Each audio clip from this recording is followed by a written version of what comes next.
захыг бол дэмжиж байгаа. Гэхдээ бас хитрхи тийм дахиад нөхцөл байдлыг хөндрүүлсэн хууль болчихвол бас жоохон болгоомжж байна л да.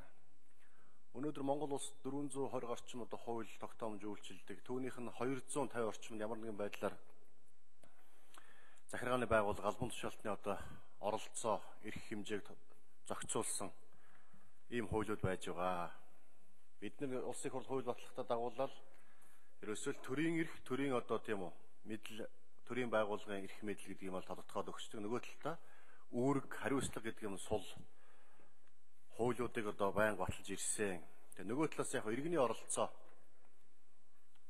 тийм үү төрийн шийдвэртэй холбогдож иргэний оролцоог бас тодорхойлж өгөх, төрийн үүргийг тодорхойлж өгөх зорилгоор энэ хуулийг одоо оруулж ирж байгаа бол зөв гэж үзэж байгаа. Гэхдээ урд нь одоо төрийн хүнд суртал тийм үү төрийн албаагч хуулиар тийм үү надад ийм эрх байна, надад тийм үү хуулиар ийм одоо үүрэг ноогдсон байна гэд түүнийг эрх мэдэл эргүүлээд нэг шан харамж авилгал авах хүнд суртал гаргах ийм боломж бололцоо олгож иргэдэд аж ахуй нэгж байгууллагад хүнд суртал учруулдаг байсан бол одоо үүнийг шийдэх чинь гээд нөгөө талд нь иргэний оролцоог хэд их нэмэгдүүлсэн. Аж ахуй нэгжийн тийм оролцогчийн оролцоог нь хэд их нэмэгдүүлсэн хууль болгоод явах гэж байгаа нь бас хэр зохимжтой юм бэ? Энэ хууль батлагдах юм бол одоо захиргааны байгууллага шийдвэр гаргах үйл ажиллагаанд олон шат дамжлага, дэс дараалал тогтно гэж үзэж байгаа. Бүлэгт нь орсон байна л да. Өөрөөр хэлэх юм бол 17 дамжлагаар иргэн оролцож ээж тийм үү? Аж ахуй нэгж байгууллага оролцож ээж тэр төрийн албан тушаалтанд тэр иргэний өргөдлийг аж ахуй нэгж өргөдлийг шийднэ гэж байгаа. Нэгдүгээрт нь одоо бодит нөхцөл байдлыг шинжин судалж тогтооно. Хоёрт нь нотлох баримтыг цуглуулж үнэлэх ажлыг хийн. Тухайн өргөдөлтөд холбогдуулж. Ач холбогдол бүхий мэдээллийг цуглуулна, оролцогчийг сонсож тайлбар гаргуулна. Шинжээч оролцуулна, дүгнэлт гаргуулна. Гэрч 3 дахь итгэээс тайлбар гаргуулна.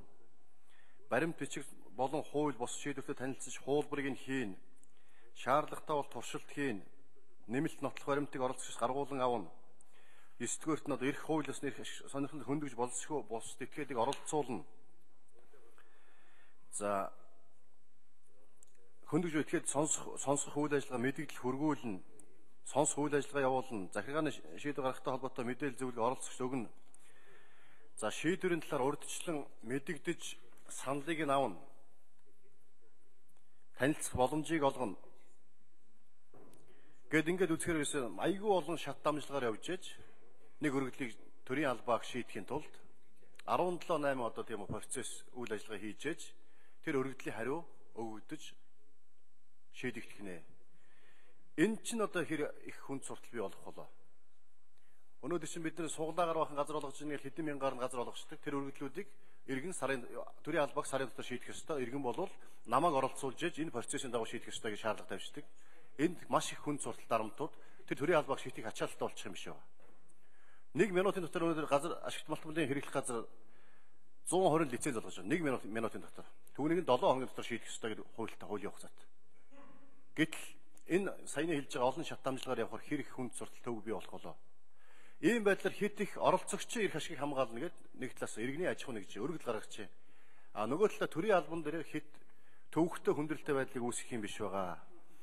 Тэгэхээр нөгөө нуухыг нь авах гээд нүдийг нь сохолч нэгчээр төрийн хүнд сурталыг багасгах гээд иргэдийн эрх ашигыг хамгаалах гээд нөгөө талдаа эргээ төрийн албандаа хүнд суртал бий болгосон хууль болчих юм биш байгаа. Энийг одоо юу гэж бодож байна? Энэ дээр одоо хууль санаачлал ямар байр суурьтай байт юм бэ? Энийг харсан юм болов, бодсон юм болов? Энэ дээр нэг өнөрөөр хариулъя.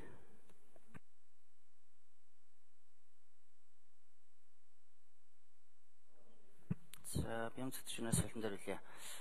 За, яг энэ хуулиар бол нэг талаасаа бол иргэний оролцоо хангах юм шиг бол дан ганц бас тэр тал руу хэвээгээгүй. Урд нь иргэний оролцоог бүх асуудал дээр оролцуулдаг, сонсгол хийдэг тийм зохицуултууд бол байхгүй байгаа. Нөгөө талаас захиргааны зүгээс өөрөө бие даан шийдвэрээр санаачлагтай ажиллаад ингээд уянхтай ажиллах бас боломжуудыг нээж гисэн. Аль болохоор нэг талаасаа захиргаа өөрөө бие даан шийдвэр гаргаад явах. Нөгөө талдаа бас үнэхээр нийт гэрштэй холбоотой асуудлууд дээр иргэний оролцоог хангадаг тэр балансыг л хангахыг бол оролцсон байж байгаа. За таны асуугаад одоо 25-1 дээр байгаа захиргааны шийдвэр гаргах ажиллагаанд нөхцөл байдлыг тогтооход шаардлагатай нотлох баримтыг захиргааны байгууллага дараах байдлаар бүрдүүлнэ гэдэг ингээ баахан зүйл жигсаасан байж байгаа. За энийг бол ерөнхийдөө боломжуудыг нь тавьсан ийм зүйлүүдийг бүрдүүлэх хэрэгтэй. Тэгвэл бол заавал энийг бүрдүүлэх бүгдийг гэсэн утгаараа биш. бүгдийг ашиглах хэрэгтэй гэсэн үг бас биш юм аа гэдгийг хэлэх гэсэн юм аа. За